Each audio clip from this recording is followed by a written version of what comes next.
Está considerada como unha das festas máis raras do mundo. Ribarteme celebra hoxe a súa peculiar procesión na honra a Santa Marta.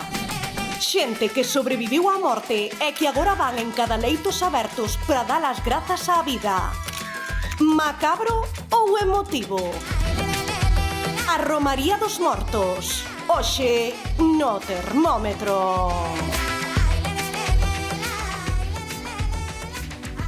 1:08, pois chegou o día, están vendo a imaxe en directo desa procesión aí nas Neves. Rocío Padín, a noticia hasta ahora é que non estamos vendo esa imaxe mítica dos ofrecidos nos cadaleitos, non?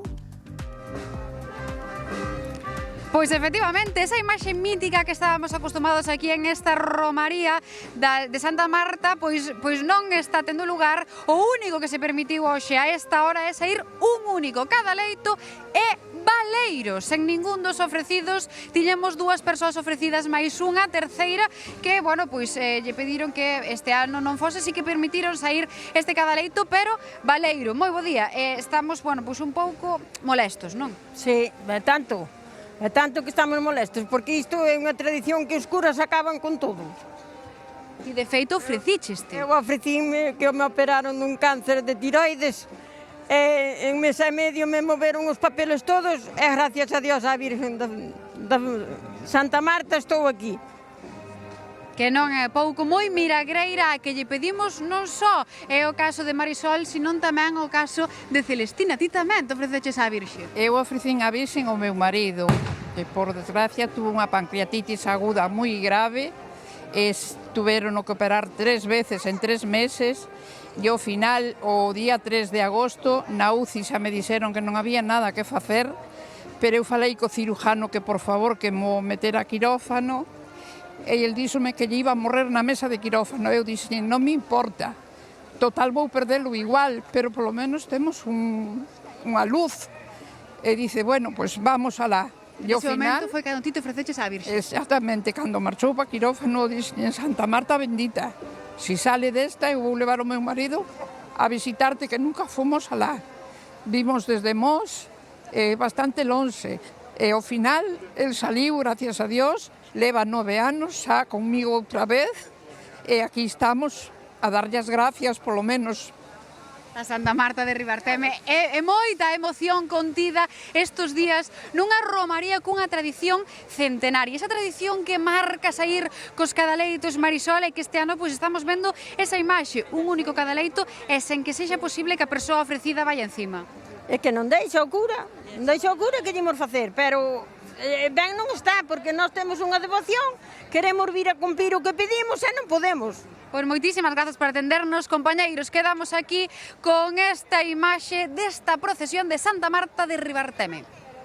Grazas, Padín. Bueno, pois esa é a última hora. Non hai cadaleitos este ano tampouco. Hai en Ribarteme algo que durante moitos anos deuse por feito e facía que a esa procesión se achegasen cada ano por estas datas miles de persoas.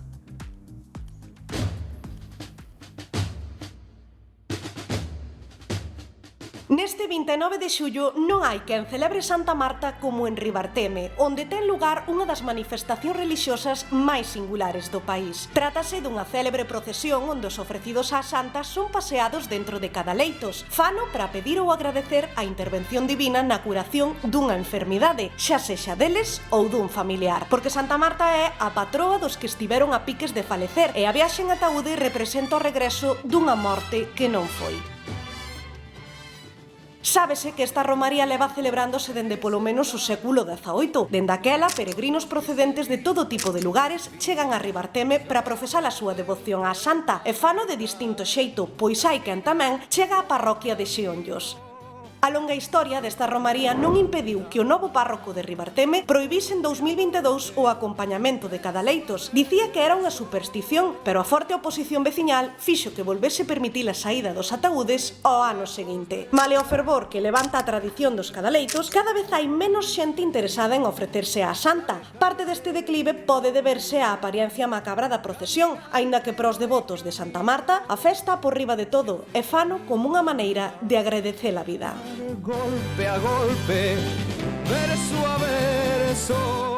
Bueno, xa ven, miles de curiosos que se achegaban aí cada ano a Ribarteme. Este ano vemos que a presenza menor, dende precisamente que o cura puxo cotos cada leitos, pero que tivemos aquí ata cámaras da National Geographic, Bernardo. E que é unha das romarías máis singulares que temos, efectivamente. Cada 29 de xullo esta parroquia das Neves copa a atención de medios de todos os ámbitos, algo menos duns anos para aquí, estámoslo vendo. En 2008, por exemplo, o xornal The Guardian do Reino Unido cualificouna como a segunda romaría máis curiosa do mundo, a única europea, despois dun festival de barro que hai en Corea do Sur, que tamén é neste mes de xullo. Pero a televisión británica BBC, a BBC, destacouna como unha das celebracións religiosas máis extrañas pros foráneos. En medios globais, efectivamente, como National Geographic, The New York Times ou distintas cabeceiras da prensa xaponesa, cubriron esta tradición facendo fincapé no seu carácter extraordinario e culturalmente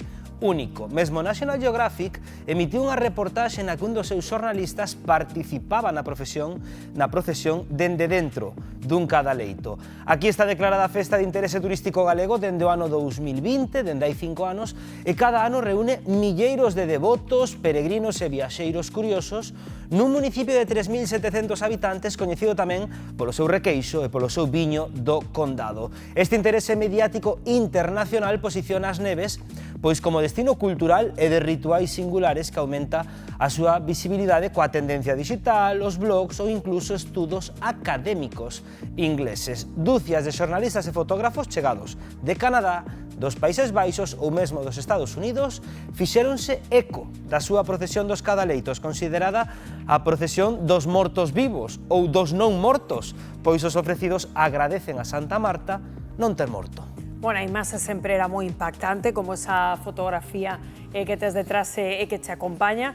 Bueno, pois saltou a noticia de novo este ano, non atopamos cadaleitos nesa procesión. María, ti que che parece a decisión do cura? É que é controvertido este tema, Sí, é controvertido porque, por un lado, os curas, a veces son curas que veñen novos ás parroquias e traen outras costumbres, pero tamén teñen que entender a postura e as tradicións que están impostas desde hai tantísimos anos. Non se fai por divertimento, habrá xente que sí, que vai aquí a chamar a atención, a facer unhas fotos, pero como o caso desta señora que case lle morre o seu marido, esta xente faino por devoción de verdad, ofreceuse a Santa Marta porque o seu marido non daban nada por el e está hoxe aquí con ela 9 anos despois. Esta xente faino non por divertirse, que non creo que sea cómodo ir nun caixón e aí exposto, pero faino ca fervente devoción de que lle debe moito á Virgen. Uns fanos de rodillas, outros dentro dun caixón. Eu creo que é respetuoso non facelo como folclore, pero sí respetar as tradicións de que a xente leva tantos anos facendo. Claro, a mí aquí dame sensación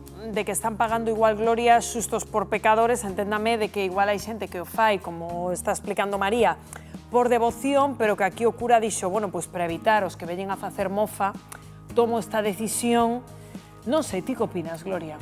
É difícil porque non lle falta algo de razón tamén ao párroco, quero dicir, e por suposto a xente que vai ofrecida e que está agradecida porque Santa Marta lles axudou nun momento moi duro. E aquí entraríamos xa co párroco nun debate teolóxico para o que eu non estou preparada e píllame mal ahora en verano, non? Poñerme o día, pero bueno. Tampouco a Igrexa Católica, creo eu, que estea para dar leccións en canto a non montar espectáculos. Si é o É dicir, a vos isto non vos parece un espectáculo? Estamos vendo esas imaxes de outros anos que congregaban... A ver, en espectáculo convertémolo os medios de comunicación. National Geographic, que é tamén un medio de comunicación, The Guardian, que está para que te fíes, New York Times, que che di que un... Bueno, en fin, New York Times. Eses titulares, si facemos un análise, son vos. Xa, é que mirade, chegamos a ter dúcias de cadaleitos desfilando. Héctor. Claro, isto é algo que se sae do habitual, non quero dicir do normal, pero sí do habitual. É moi raro atopar este tipo de procesións, xa non digo en Galicia, en España, en moitos outros sitios. Por eso, ao final, chama a atención e haberá moita xente que vai por curiosidade, por velo, ou pero realmente, ese día é certo que logo haberá quen vai polo circo, pola festa, E demais, é quen vai con moita devoción e con moito respeto. Realmente, prohibilo, suprimilo por completo, non ten moito sentido porque ademais hai que lembrar que é festa de interese turístico galego. Agora perderá a distinción. A festa, pero dentro da igrexa manda o cura. Pero creo que non tería que perder a distinción. Pero a distinción será polo singular desa festa en concreto. Pero claro, se xa non hai o que lle daba a singularidade, é unha festa máis. Entendo o teu argumento, pero digo que se alguén vai ofrecido ca mesma fe, non o sei, pregunto vos, e non se mete no cada leito, Manel, pero vai aí con toda a fe agradecerlle a Santa Marta, non vale igual? Ou vai, o que sei, cada un, a súa creencia, cada un... Mira, isto leva moitos anos. Que veña unha persona, veña un cura, que gosta as tradicións, eu o vexo mal. Que despois que quera, como dicía Gloria, que despois que hai xente que aproveite para facer un teatrillo, un carnaval deso, tamén me parece horrible.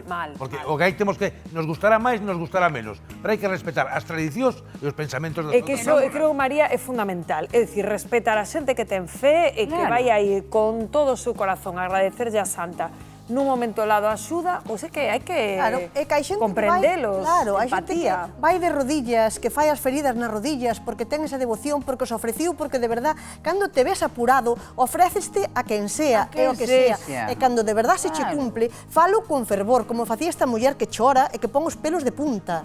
Entonces, hai que respetalo, porque cando te ofreces, ofréceste de corazón, e senón non te ofreces. Sen dúbida ninguna. Bueno,